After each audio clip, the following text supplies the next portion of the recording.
Hoje eu vou falar com você que é designer e está montando ou já tem o seu portfólio, mas ainda está com algumas dúvidas. Você sabe como fazer isso da melhor forma possível?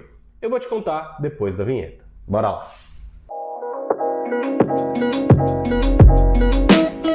Fala meu querido, minha querida, seja muito bem-vindo ao canal do Daltro Coutinho, onde eu falo com você, profissional liberal, sobre os assuntos que te interessam, desde que eles envolvam o universo das marcas, da sua marca e do branding de uma maneira geral. Hoje nós vamos falar sobre desenvolvimento de portfólio. E eu sei, esse é um assunto muito delicado para você que é designer, porque você entende que o seu portfólio deve ser o acesso para o cliente ver os seus melhores trabalhos. Será mesmo? Será que o cliente quer ver os seus melhores trabalhos? Ou será que ele quer ver aqueles que conectam melhor com ele, com as necessidades dele, com a realidade dele? Essa eu acho que é talvez uma das perguntas mais interessantes. Nunca é a primeira, mas sempre uma das mais interessantes a se fazer quando você está construindo um portfólio. Se você ainda não viu o vídeo onde eu falo de marca pessoal para designer e profissional liberal, eu vou colocar ele em algum lugar aqui, vou pedir, Bia, coloque em algum lugar aqui, por favor, para você acessá-lo. Por quê? A primeira coisa que você deve pensar quando você vai estruturar o seu portfólio é quem é o seu público. Para quem que você está fazendo esse portfólio? Você está fazendo um portfólio para agência? Você está fazendo um portfólio para o cliente final? Para quem? Qual é o teu perfil de público? Se é o cliente final, é um cliente empresa ou é um cliente marca pessoal?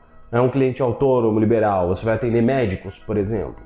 Isso é uma decisão muito importante. Você tem que saber para quem você está se comunicando, porque assim você pode montar um portfólio melhor. Um hábito muito ruim do designer, e eu falo porque a gente na Salso inclusive passou isso mesmo não sendo um estúdio de design nem nada do tipo, mas um erro muito comum do designer é ele pegar os seus melhores trabalhos, na sua opinião, e jogá-los no portfólio em forma de carrossel, em forma de uma série de imagens ali, mas não necessariamente lembrar de trazer para o seu público qual é o benefício que o seu cliente teve com aquele trabalho. E no final das contas, sempre que a gente contrata um prestador de serviço enquanto empresa, o que a gente quer não é o serviço, é o benefício.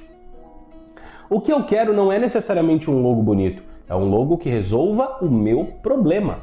É um logo que me ajude a vender mais, a me comunicar de uma maneira mais eficiente com os meus públicos, a expressar melhor quem eu sou. Depende muito de quem eu sou enquanto contratante, né? Se eu sou uma empresa, muitas vezes eu quero me comunicar melhor com o meu público. Se eu sou um profissional liberal, eu quero expressar melhor as minhas ideias, usar esse ponto de contato para expressar melhor isso. Então, assim, a primeira coisa é isso. Cara, você precisa definir para quem que você se comunica, com quem você se comunica, e isso vai ditar o ritmo e a estrutura do seu portfólio. Por exemplo, se você atende a agência, o que a agência quer ver?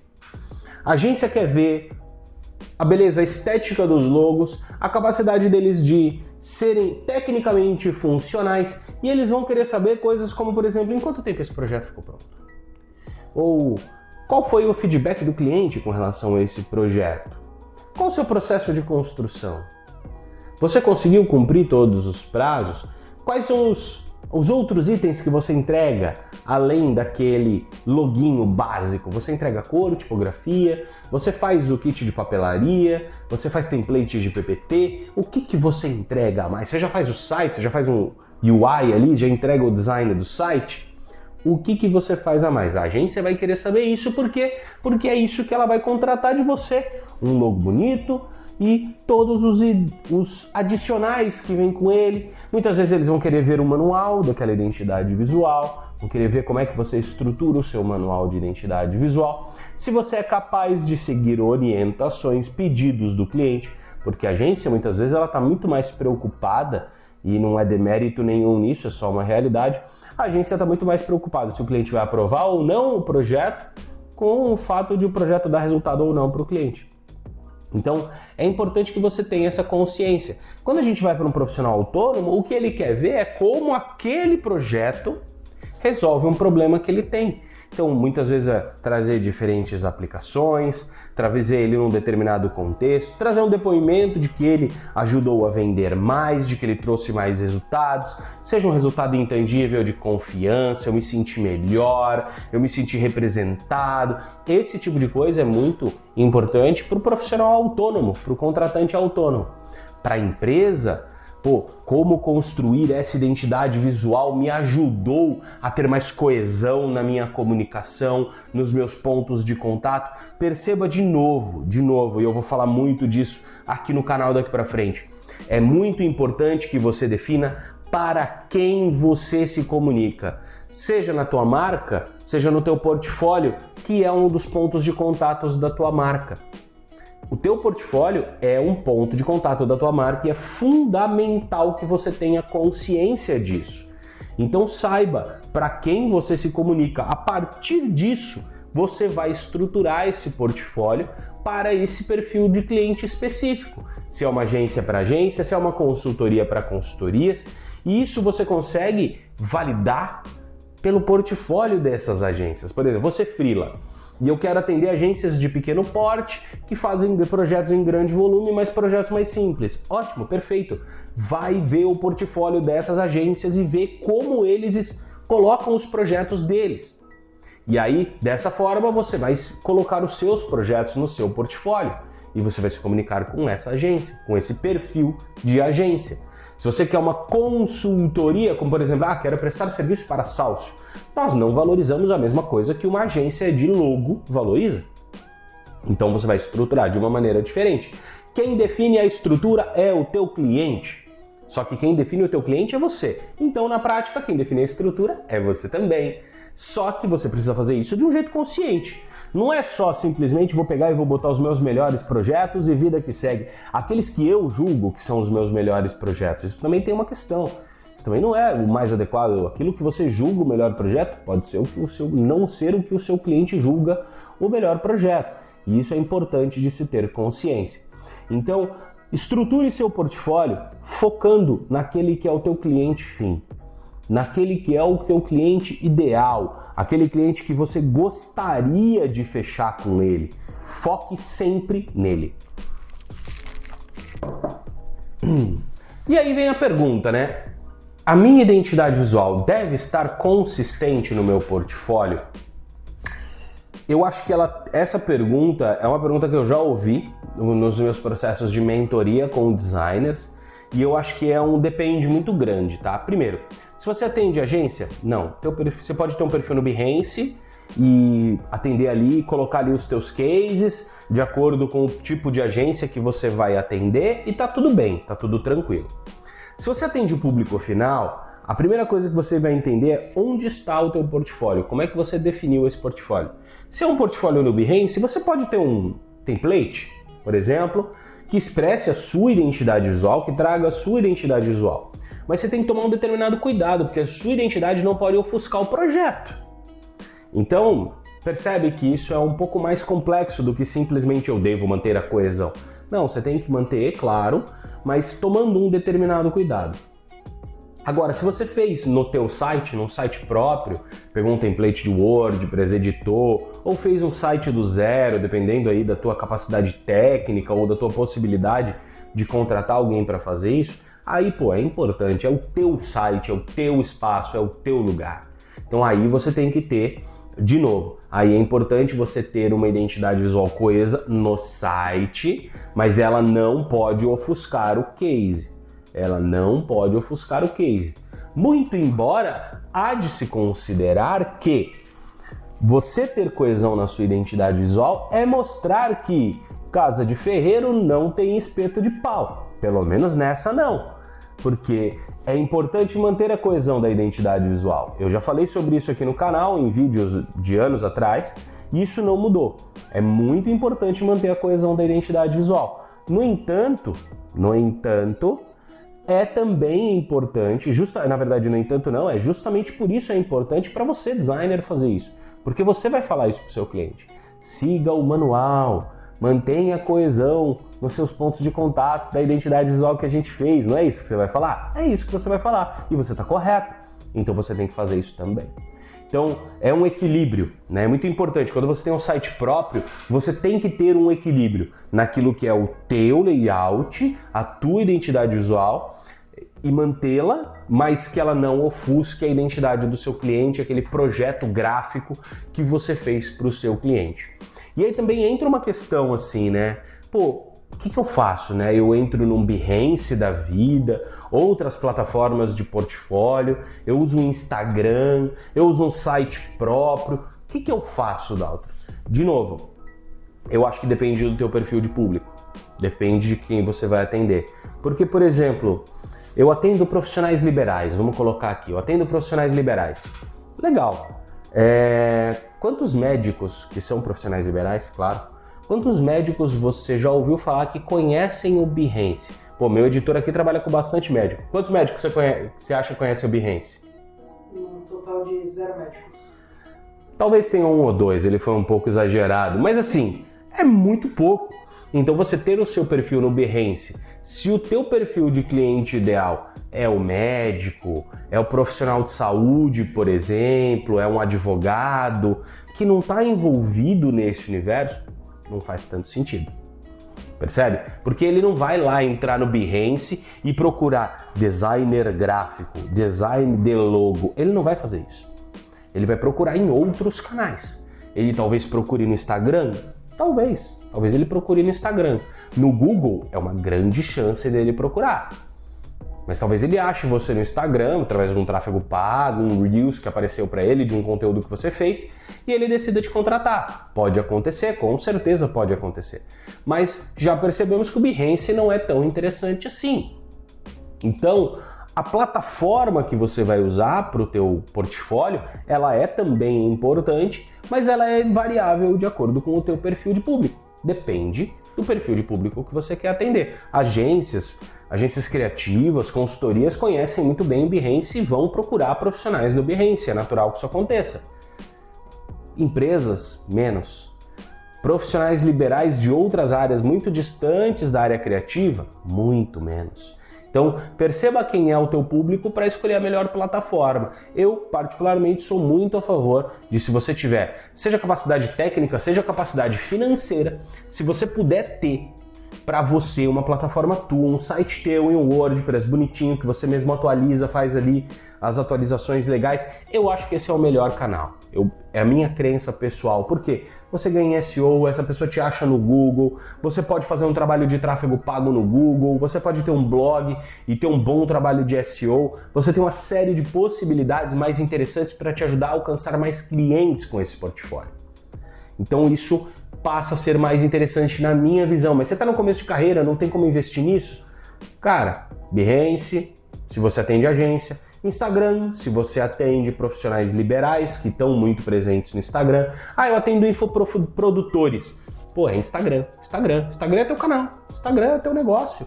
De preferência, bola um jeito diferente de mostrar os cases via Reels. Pô, pode ser legal. Muita gente faz isso através de carrossel e tudo mais. Cara, faz via Reels. Pode ser bem interessante editar um videozinho ali de 1 minuto, passando os cases e tal, passando aquele case específico que você acha bacana, que conecta com o teu público, com umas frases, com uma copy bacana. Pô, legal pra caramba, pode super funcionar. É muito provável que funcione. Se o teu perfil é um infoprodutor ou produtor digital, o cara que presta serviços na internet, que usa o Instagram como principal ferramenta de contato, porque ele está no Instagram o dia inteiro. Então esse material pode cair nele e ele vai contratar você por isso. Então entenda quem é o teu perfil de público para depois disso, definir a estrutura do teu portfólio e onde você vai colocar esse portfólio, onde ele vai estar hospedado, por assim dizer. Eu gosto do site, acho que todo mundo deve ter site por um motivo muito simples. Todos os outros lugares são alugados e você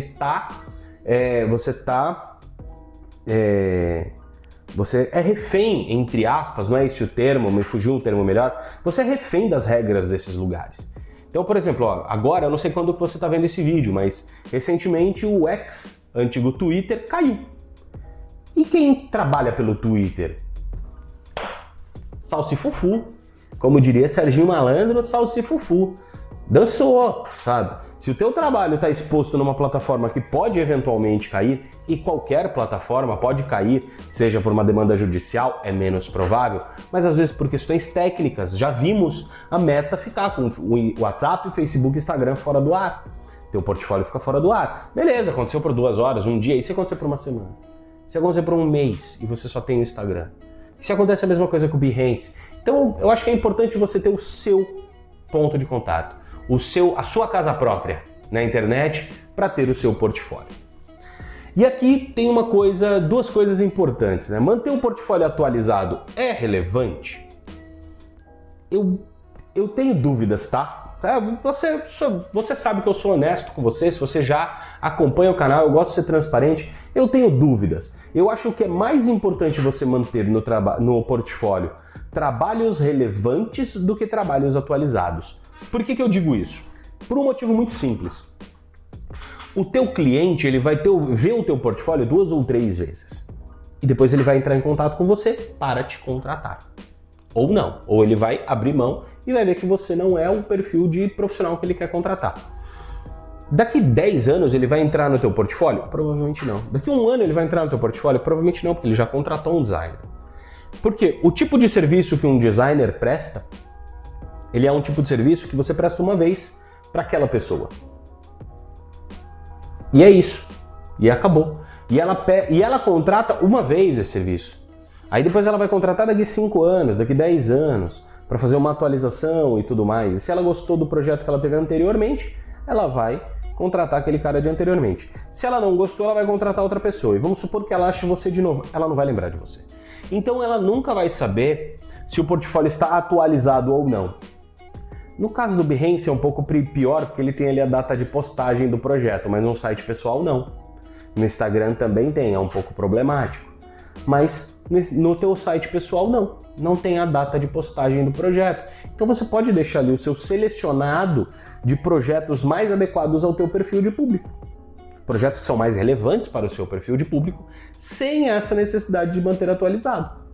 E essa questão da atualização, cara, uma vez a cada 6 meses você tira todos os projetos e posta todos os projetos de novo e ele vai ficar aparecendo que foi postado a menos de 6 meses. Então assim, dá para fazer. Eu acho que é muito mais importante você ter trabalhos relevantes no seu portfólio do que trabalhos atualizados. Até porque nem todo trabalho é um trabalho que você quer pôr no portfólio. Não quer dizer que ele seja ruim, mas não é um trabalho que expressa aquilo que você quer, não é do teu perfil de cliente ideal, não teve a entrega ideal às vezes daquilo que você acredita, porque você teve que fazer um ajuste no projeto que o cliente pediu, mas você não concordava, mas mesmo assim o cliente pediu, então esse projeto acaba não indo para o portfólio. Então, cara, não coloca. Se você não acredita no projeto, não coloca, porque você não quer pessoas que te contratem por projetos nos quais você não acredita. Então, isso daqui é muito importante. É melhor ter projetos relevantes do que ter projetos atualizados dentro do seu portfólio. É claro, evita ficar sem colocar projeto novo no portfólio por mais de 5 anos, porque isso vai parecer que você não trabalha. Mas, ainda assim, é mais importante ter projetos mais relevantes. E como é que eu trago a parte estratégica do trabalho dentro do portfólio? Essa é uma dúvida que nós, inclusive, da Salcio, tivemos durante algum período. E a nossa solução, como talvez ainda não tenha ido para o ar quando eu lançar esse vídeo, talvez ainda não tenha ido para o ar no site da Salcio, não vou falar exatamente qual foi a solução, mas nós encontramos uma solução para isso. Mas a questão é, qual que é a parte estratégica do design no projeto? É o processo. É o que leva ele ao fim. Então dê foco ao processo. Se você quer trazer o estratégico como foco, dê foco para o processo. Então, tira foto das reuniões que você teve com o cliente, tira print das reuniões, se elas foram online, das dinâmicas, das apresentações, do processo criativo, daqueles mil testes que você fez de tipografia e que não rolou, de simbologia e que não rolou, o processo que você fez, o primeiro símbolo, o segundo, o terceiro, o quarto, o quinto, o sexto. Traga o processo dentro do portfólio para valorizar essa parte estratégica. E no teu texto, coloque como isso é importante. Falou, não, foi escolhido o símbolo de tal maneira porque o cliente tem um atributo a comunicar que é tal e por conta disso isso foi comunicado. Ah, mas o cliente não vai ver, mas o seu papel é trazer a informação. Se ele vai ler ou não, isso é detalhe. O seu papel é trazer a informação e de um jeito interessante, de um jeito relevante. Pô, você pode fazer uma locução, né, o case em vídeo, e você traz uma locução falando sobre as questões do projeto. Você pode ter um case que é no carrossel mesmo, né, num carrossel de imagens, você tem ali uma série de textos falando sobre as etapas, como o processo foi evoluindo, então um texto grande, não aquele textinho pequenininho. Eu ia falar testículo, ia ficar péssimo. Se botar o testículo no portfólio vai ficar muito ruim, inclusive. Mas um texto, não aquele texto pequeno, aquele bloco quadrado. Oi? E fica meio ruim mesmo. Fica péssimo. Colocar o testículo é ruim. Não coloquem. Nem se for de um urologista. Mas aqueles textinhos pequenos não fazem tanto sentido. Sabe? Traga textos grandes, que a pessoa bata o olho e entenda que ali tem um texto que é relevante e tal, e dê valor para as etapas do processo. Assim, você vai estar construindo um negócio bem mais bacana e dando foco para aquilo que é importante dentro do seu processo, que é a parte estratégica. Espero que seja a parte estratégica. Se é só o visual, não tem problema nenhum, tem cliente para todo mundo. E se é só o visual, você também pode trazer o processo para fora. Foi feita determinada escolha porque esteticamente funcionaria melhor, porque curva é melhor recebida pelo perfil de cliente do que uma reta. Tudo cabe dentro do portfólio. É você que guia. E lembre-se, o seu portfólio ele não é para todo mundo. Ele é para o perfil de público ideal teu, que você definiu, que você escolheu. Então, comunique-se com esse perfil de público. E se você já tem ele, pergunta para essas pessoas. Cara, o que seria legal para você ver no portfólio? O que você mais gostou de ver quando eu te apresentei o logo? Isso pode ser muito bacana se perguntar para o cliente. Ele fala, não, eu gostei muito do processo, você me mostrou lá na apresentação que você primeiro fez um ref, depois você fez um protótipo, e aí você trouxe... Tem gente que faz protótipo físico daquele símbolo e tal, e aí depois você foi para finalização, eu achei massa pra caramba isso e tal. Pô, legal, traga isso nos seus projetos, traga isso no seu portfólio. Por quê? Porque é o que o teu cliente ideal valoriza. E isso é o que importa no teu portfólio, no teu site, na tua marca. O que deve estar lá é o que o teu perfil de cliente ideal valoriza e ao mesmo tempo aquilo que é verdadeiro. O vídeo de hoje ficou um pouquinho mais longo, mas eu acho que valeu a pena. Se você curtiu esse conteúdo, já faz o seguinte. Primeiro, curte. Se você curtiu, curte. É o mínimo, é um botãozinho, curtir. Depois você se inscreve no canal, ativa as notificações e comenta aqui embaixo o que você achou dessa mini aula para construção de portfólio. Eu acho que você gostou, mas se você não gostou, eu até prefiro que você coloque aqui embaixo, porque eu faço outra só para você gostar, beleza? Um grande abraço para você e a gente se vê no próximo vídeo. Até lá!